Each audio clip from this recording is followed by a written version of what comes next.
Petite parenthèse rapide, 2 poids 2 mesures là. Les gars, aujourd'hui on nous dit que ta mère c'est pas un jus. Dis à quelqu'un, va dire ça à ta mère, va dire ça à ton père, va dire ça à ton papa. C'est pas un jus. C'est-à-dire il n'y a rien qui est un jus dans le pays là. C'est même chose qu'ils ont fait avant. Hein. Ils ont insulté les gens qu'on n'a pas. Ils disent non, c'est le game. Le rap c'est toujours été comme ça. C'est le game. Monsieur, on retourne ça contre eux. Ils appellent ça harcèlement. Non, récréation à sel. Il y a fort. Ta mère, c'est pas un jus. Vous allez rester voir ça. Forcément. C'est le même game. Voilà. De la même manière, vous lancez là. C'est quoi ça retourne vers vous. Comme c'est votre artiste qui fait, c'est forcément bien. On s'en fout maintenant. Nous, attends, on est immunisé. Rien ne nous touche encore. Votre artiste aussi, il veut là. C'est tellement votre fanbase là. La fanbase commence à devenir nulle à chier. Il ne peut plus dire un artiste. C'est l'artiste lui qui est obligé maintenant de rentrer dans les commentaires pour répondre aux gens. L'artiste même rentre en commentaire pour défendre, c'est-à-dire pour se défendre face aux fans. C'est qu'il y a une suite dedans. Il dit, prends signe de la conspiration par jouer. On est vous. C'est un jeu quoi. C'est pas un jeu, vous-même vous mères vous tous. C'est ça. C'est pas un jeu. Hein. C'est pas un jus. Donc le jour, ça va se retenir contre vous là. Ne venez pas nous dire que c'est nous on insulte. Et pas tout le monde à témoin maintenant. Ne venez pas nous dire que c'est nous on insulte. En tout cas, moi c'était ma parenthèse. Ça c'est un pape. Ça c'est une parenthèse de conseil. Voilà. On est ensemble les gars, c'est le game. On est dedans. C'est une petite parenthèse rapide les gars. On ouvre la parenthèse. Apparemment, il y a une tata désespérée qui cherche forcément un débat avec un fan de la conspiration. Les gars, je vais vous expliquer pourquoi c'est une manipulation. Normalement, moi-même, je ne voulais pas me prononcer là-dessus, mais il y a des supercheries qu'on doit dévoiler. En mode, elle va chercher des débats avec des gens en commentaire, genre, elle propose des débats aux gens, et quand les personnes refusent, elle les traite de lâches.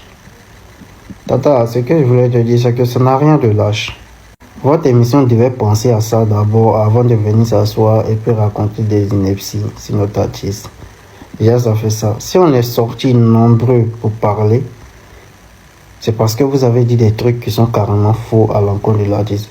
Je suppose que c'est pas votre première fois de parler de l'artiste. Mais si vous voyez que cette fois, tout le monde est sorti pour vous parler, c'est parce qu'on estime que ce que vous avez dit n'était pas vrai. En organisant un débat actuellement, ça serait juste remettre en cause votre crédibilité sur le plateau. En mode, si vous gagnez le débat, ça crédibilise vos arguments que vous avez dit précédemment. Genre en mode, elle avait raison. Si quelqu'un gagne le débat, ça vous décrédibilise sur le plateau en mode, les conspirateurs avaient raison. Mais il ne s'agit pas de valider la raison ici. Vous avez dit des trucs qui sont faux. Et du coup, on a déconstruit ces choses-là.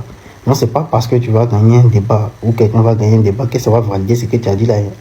C'est faux. Voilà. Donc, je ne vois même pas l'utilité d'un débat déjà. Et quant à la manière dont vous voulez recruter un conspirateur, ça montre juste que vous êtes des incapables et puis des gens qui ont un manque de professionnalisme cruel.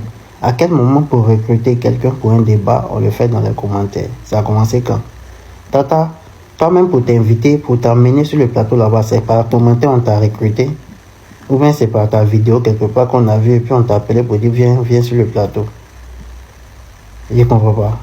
Donc maintenant, chaque bout de personne qui va se lever pour défendre Didi, vous allez lui proposer un débat. N'importe quoi. Si vous voulez vraiment un débat, il y a le staff de l'artiste qui est là. Il n'y a pas quelqu'un qui est mieux placé. Parce que celui qui s'en va sur le plateau, c'est vrai qu'il s'en va représenter la conspiration, mais il s'en va défendre surtout l'artiste. Donc c'est l'artiste, c'est l'image de l'artiste qui est en jeu.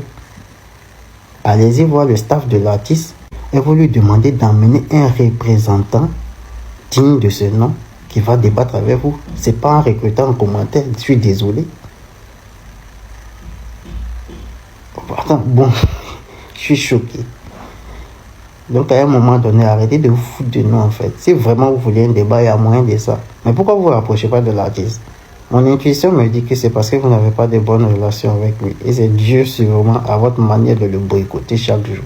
Et comme vous savez que vous ne pourrez pas vous rapprocher de lui pour avoir quelqu'un de potable, Vous passez dans les commentaires, vous justifiez en mode non, si vous venez pas, vous êtes des lâches. C'est vous-même, vous avez un comportement de lâche en fait. Arrêtez de nous emmerder. L'artiste est là. Si vraiment vous voulez quelqu'un pour débattre là, vous savez comment faire. Il a un manager, il y a Diba qui est là, il y a tout un staff qui est là pour sa cause. Pourquoi vous vous rapprochez pas d'eux? Parce que vous savez que c'est perdu d'avance. Vous finissez de salir le nom de quelqu'un. C'est là maintenant vous voulez laver votre image. Parce que tout le monde vous a craché dessus. On voit un peu.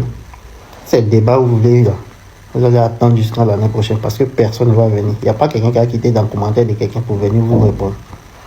Team de la conspiration, j'espère que vous allez super bien. Ce matin, en fait, j'ai une petite discussion. Je ne m'y attendais pas. Yo, la conspi, j'espère que vous allez bien. Et j'espère que vous avez bien débuté la semaine comme moi. Que Dieu vous éloigne des pièges de l'ennemi et qu'il vous protège des ennemis comme la Méité. Bon, avant tout propos, allez follow Cœur Blanc Max. Allez le follow Cœur Blanc Max. Donnez-lui de la force comme il faut. En fait, dans cette histoire, Cœur Blanc, moi j'ai remarqué une chose. J'ai fini par comprendre une chose. En fait, elle dit, la Méité a dit que elle est, comment on l'appelle, elle est dans le marketing digital. Vu qu'elle n'a jamais percé dans le marketing digital, elle veut juste se servir de ce buzz-là pour se faire un nom. Tu vois, dans votre discussion, j'ai remarqué qu'elle a reçu en fait un chèque de la part de People Polémique pour qu'on fasse le versus 2 de ce débat-là. Et c'est ce qu'on nous, conspiration, c'est ce que nous, conspirateurs, on ne doit pas leur accorder. Parce que leur chaîne, la People Polémique, ils ont besoin de l'audience. Et ils vont se servir de ça, de ce bad buzz-là, pour, en fait, redébouter, on va dire, dans le milieu. Ils vont se faire un base d'audience parce qu'ils savent qu'on va réagir à fond à ça. Et c'est ça, on ne va pas leur donner. Personne ne doit débattre avec elle. Elle n'a qu'à continuer dans son enfer, là. Ce qu'elle a créé là, elle n'a qu'à continuer dedans. Si elle veut débattre, elle n'a qu'à venir sur TikTok. On va lancer un live. Tout le monde est là. On est sur le terrain. On est au COI. On le biama proprement comme il le faut. C'est ça. Sinon, le reste là, il faut laisser. Il ne faut pas lui donner de la contenance. Elle n'a qu'à rester sur Facebook avec les adeptes de Facebook. Ils n'ont qu'à continuer là-bas. Si elle veut un vrai débat, elle n'a qu'à venir sur TikTok. Et on se biama ici. On lui dit les vérités, on lui apprend réellement le rap. Elle n'a jamais exercé dans cette industrie-là. Moi, je suis sûr. Elle est zouglophile. Le Gbélé lui a fait croire qu'elle est quelqu'un dans ce domaine-là. Le Gbélé lui a fait croire qu'elle est quelqu'un dans ce domaine-là. Donc, elle n'a qu'à changer de fournisseur et venir sur TikTok. On va lui apprendre la vraie vie. La vie est la vraie. Voilà. Merci beaucoup. Regarde, Lionel PCS, il a longue vie, on dirait Satan. Ça loque. Il a préparé mon distract. Il dit aujourd'hui, là, il a allumé. Ici, pour dans mon coin. Il rentre dans le télégramme, il va coupon. Il prend 6 buts. Écoutez très bien, il prend 6 buts de Saint-Marin. Il dit lui là. Il prend ses baskets. Les 6 buts sont rentrés, ils ont marqué 10 buts. Il dit d'accord. Pays-Bas là, il prend 4 buts là-bas. Ils ont marqué 3 buts. 90e minute, 3 minutes de temps additionnel. Il n'y a pas 4e but là. Il a fini de faire ma vidéo pour garder. Dès que le match finit, il allume. 93e minute, ils ont marqué, le coupon est rentré.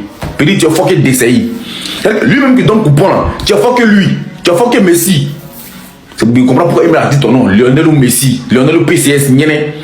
Tu es bon André Bongwanou. Tu es bon que Bondoukou. Tu es fort. Tu connais ton travail. Tu as eu la chance. Et de dire continue comme ça. Mais si tu n'étais pas rentré, toi seul, tu allais applaudir. Yo la meuf, nous voilà arriver à la fin de la vidéo. Dites-moi ce que vous en pensez en commentaire, du commentaire que Emma a eu à laisser. Je sais pas, c'est sous la vidéo de qui Emma a laissé ce commentaire, mais la conspire a eu les éléments capturés, ils ont capturé rapidement le commentaire, et voilà quoi. On dit Emma aussi est en train de suivre le moment déjà. N'oubliez pas de me laisser votre avis en commentaire, de liker, de commenter, de partager. Ensemble la meuf. On se retrouve dans de prochaines vidéos. Ciao, ciao.